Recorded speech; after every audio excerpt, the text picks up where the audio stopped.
We are at the Coushatta Casino Resort, Red Shoes RV Park in Kinder, Louisiana.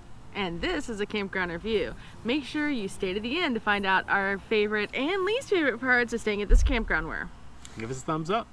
And make sure to hit the bell notification because you can subscribe, it's free, and you don't miss any of our campground reviews. General impressions. This is a nice campground with quite a few amenities at a very good value. This is a medium-sized park with about 100 sites in a grid-style fashion and easy roads to navigate. We stayed in campsite number 89.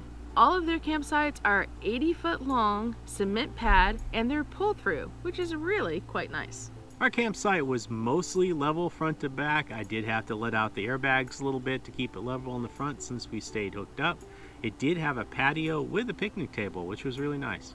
There's no fire ring or grill here, and they also don't have propane stations or dump stations, but with full hookups at every site, you don't really need the dump station.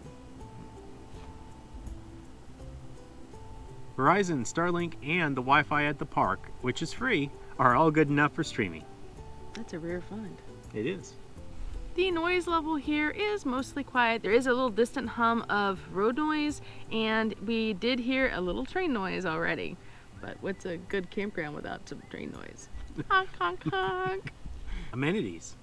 They have a bathhouse with bathrooms and showers. They looked very clean.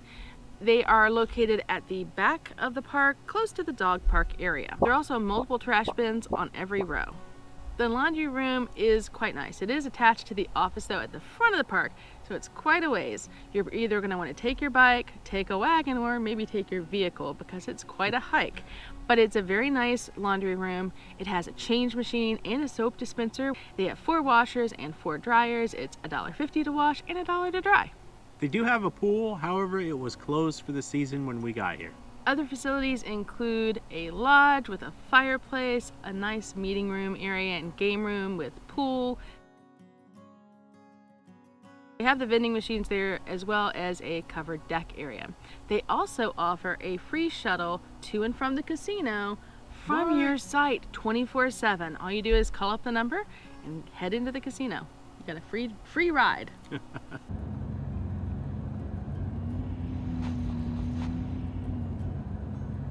It just left. The shuttle's like a Roomba. Zoomy zoom. Everybody likes free ride. They also have pickleball and golf, horseshoes, basketball, volleyball, and tennis courts. But several of those right now are under renovation. There's also a sign for pickleball, I think, in the office that I saw. I said that. I didn't hear pickleball, but Say pickleball twice though because it's that important. it is. Dog friendliness. This place is really, really dog friendly. There are plenty of pickup stations and green space throughout the park. There is even a very bougie dog park over in the corner of the resort. RV Resort dog park. It has agility equipment, dog water fountains,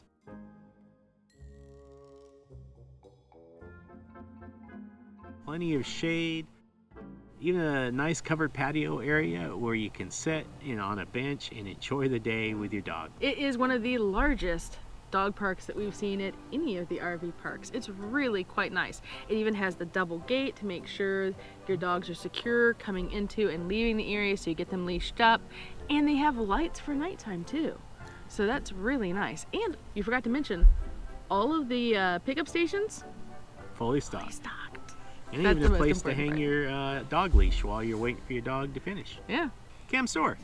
There is no camp store here, but they did have multiple vending machines, including soda and snacks. You know, I love good snacks. At the office. And of course, it's close to the casino. And the casino has multiple restaurants, which we're gonna head in and enjoy in just a little bit as soon as we're done with this campground review. The closest grocery store is gonna be a Dollar General, which is about 4 miles away.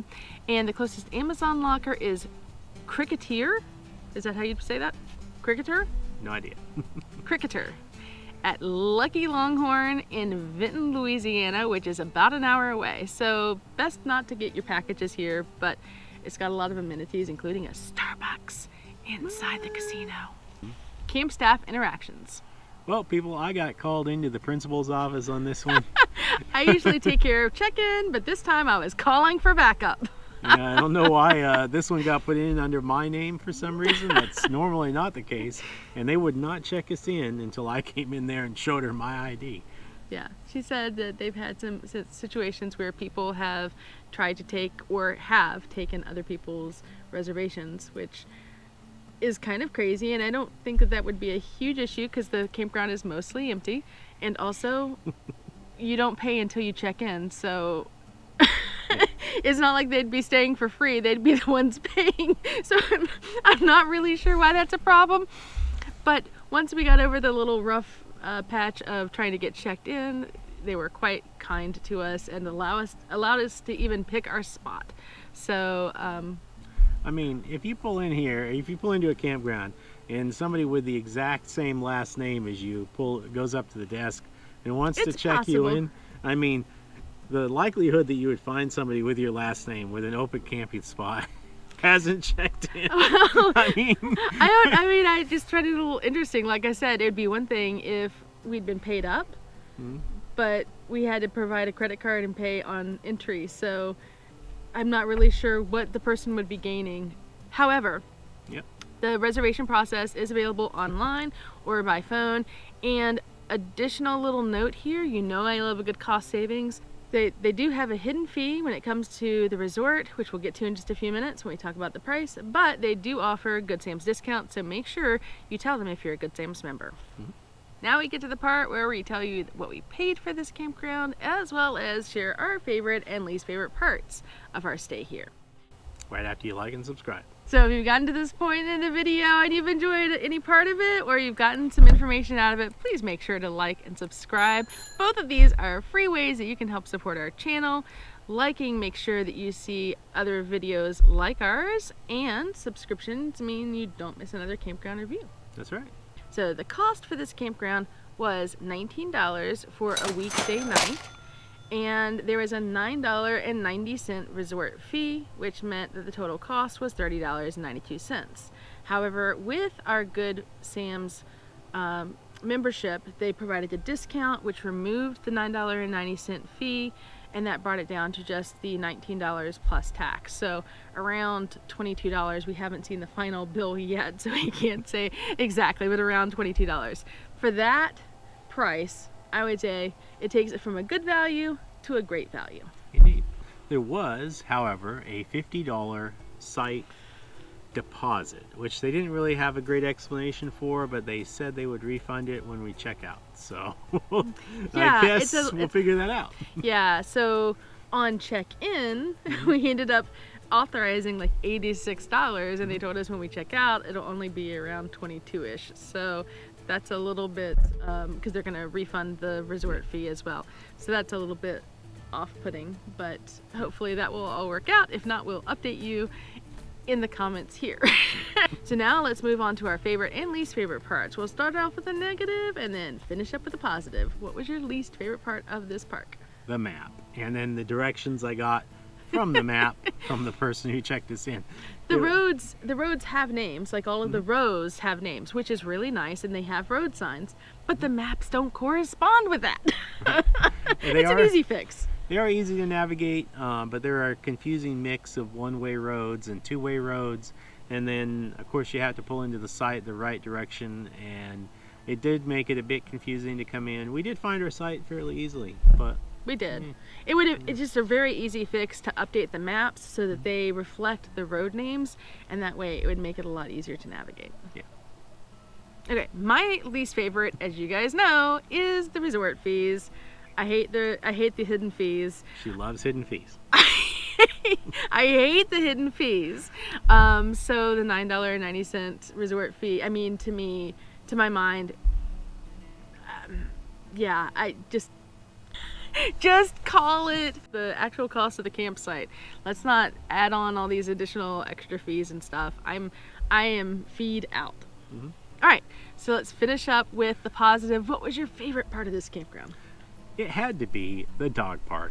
It was a very bougie dog park with drinking fountain for the puppers, and I mean, you just really can't beat that with agility jumps and all that kind of craziness there. I mean, Kayla really gave it enjoyed 2 paws up. And we plan to spend some time tomorrow morning drinking our cup of coffee before we head out and letting her run around and sniff some more. It was really nice. It was. My favorite part was the value. Assuming we get our deposit back. assuming we get the deposit back, and assuming we get rid of the resort fee, you can't beat the value. I mean, full hookups, 80-foot pull-throughs, cement pads, with all the amenities. Like, that's a really great deal. That's all we have for you for this campground review. If you're interested in other campground reviews that we've done, please check them out right here. Or if you'd like to see what adventures we get into while we're traveling through Kinder, Louisiana, check out our vlog over here. And make sure to like and subscribe so you don't miss any of our adventures. Bye for now. Bing, bing.